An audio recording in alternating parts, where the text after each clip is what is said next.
friends, and welcome to Create, Quilt and Make with Kate. I just wanted to show you some of the projects I've been working on this week. I've got 3 to show you today, and like any good crafter, you never have one project on the go, you always have a few. If you look at some of the other videos on my channel, you'll see there's a stained glass denim quilt that I've made, and to make that quilt I used lots of denim jeans, and I've got a few left over. So this is one of the denim jeans pieces that I have left, and as you can see, it's not really a pair of jeans anymore.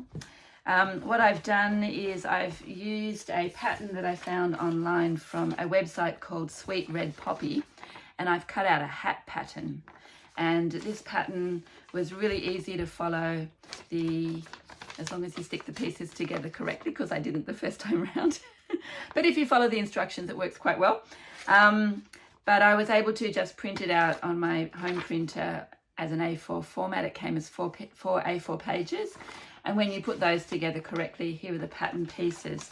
I then cut out the hat using denim, and I used the lining fabric from a dress that I had made in the past. This is a linen fabric. It was available in Australia at our Spotlight stores. And I created this bucket hat. So because it was cut out of a pair of jeans, you can see that the jeans themselves had lots of other stitching lines on them. And I also made a mistake with the putting of the pattern together because I didn't follow the instructions properly. When I went back and looked, they're really easy to follow, just follow the instructions, which is what I didn't.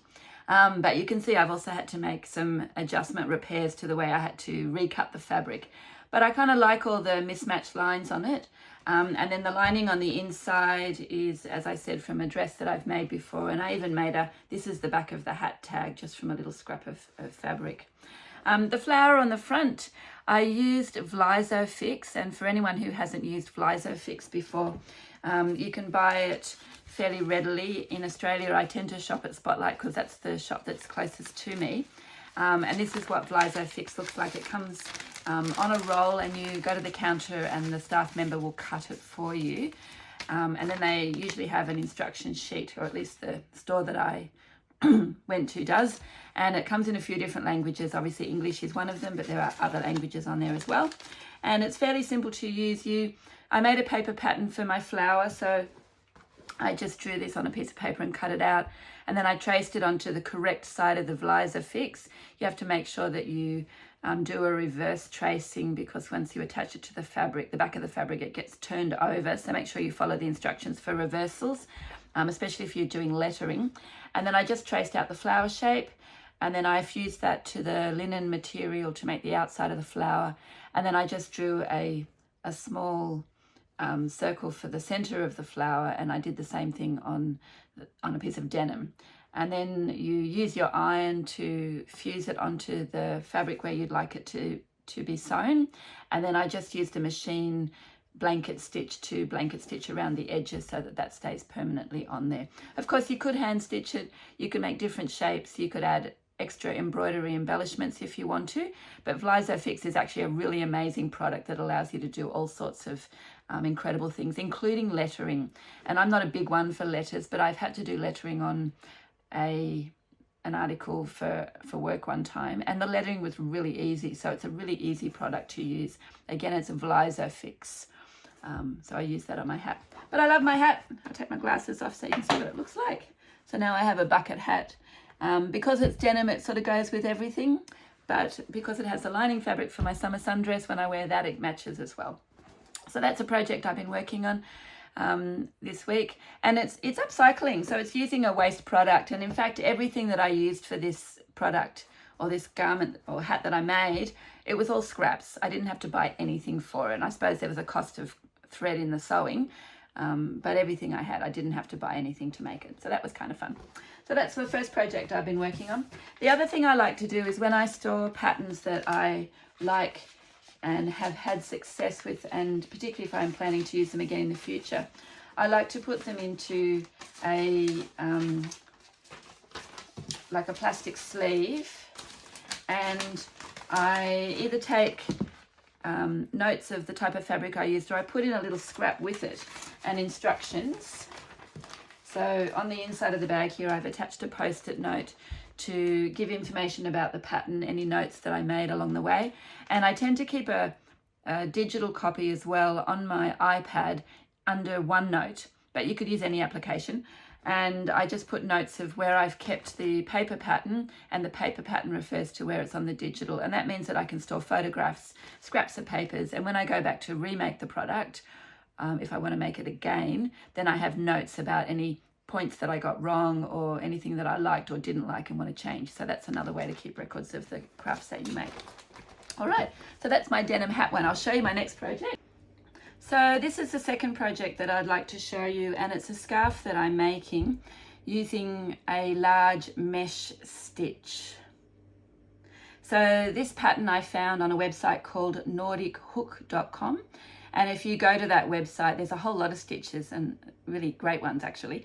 But one in particular, if you search on the site for large mesh stitch, this is the stitch that comes up. It's quite an easy stitch to do. Basically, depending on the convention that you're using, whether it's US or UK, these stitches here are trebles or doubles, and you do 2 of them and then 6 chain stitches, and then 2 more of the trebles or doubles, and then 6 chain stitches. It's an easy pattern to follow. I've crocheted for a long time, and so once you get the hang of it, it moves along pretty quickly.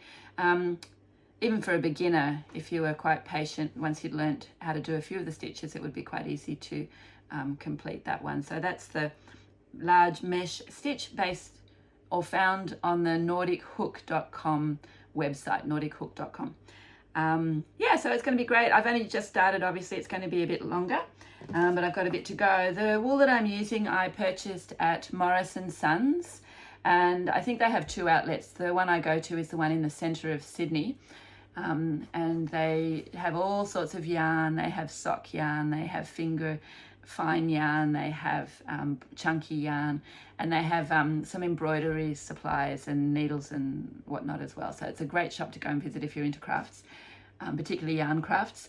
This product is Rowan, or made by Rowan, and it's the Merino Aria. It's made with merino wool, 50-gram ball. It's 93% wool and 7% polyamide. And the wool was listed as, when I was buying it, it sort of suggested that it was a charcoal or an ash color. I can't remember the word it was used, but it's got a blue tinge to it. So it's sort of a little bit navy, and when the light shines on it, it brings up a really pretty color. I wear blues, I wear blacks. It works for me. And it's sort of really plush, and so it's nice to work with. It's a little bit sort of stretchy, but I'm quite excited about this scarf that I'm making, and it comes together fairly quickly. So because there's lots of gaps, and the wool, I think it was $15 a ball, so it wasn't cheap. I bought 3 balls, and I started off a stitch when I was making this that you really couldn't see the pattern, and because it's a black, it just sort of just looked like one thing, even though I was spending the time making a pattern. So I undid it, and that's why I've chosen the mesh stitch, because the pattern is much more obvious.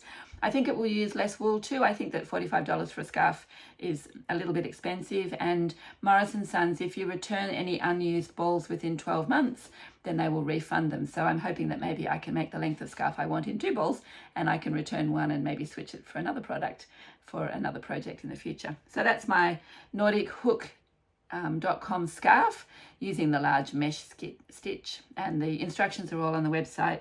There's photographs. I think you can download something, which I didn't, and then obviously the worded instructions as well, which are quite easy to follow. Very good. All right, and then I've got one more project to show you, which you have already seen.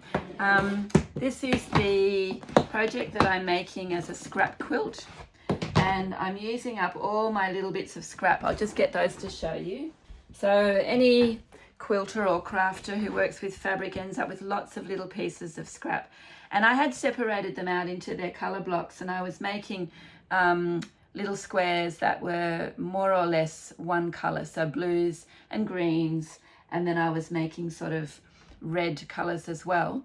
But my scraps in those particular bundles that I were using were starting to get a little bit low, and I was finding it hard to find the length and the width of strips that I needed to be able to make the block. So I decided to help with the color wash effect, if some of the blocks had a bit of a range of reds and blues in them, for example, or greens, then I would be able to blend a little bit more easily. So I've put all the colors together for a little bit, and this one here obviously has got a cool color on it and the red, and this one here has a mix as well. So it's going to help me with the blending when I go to put it together.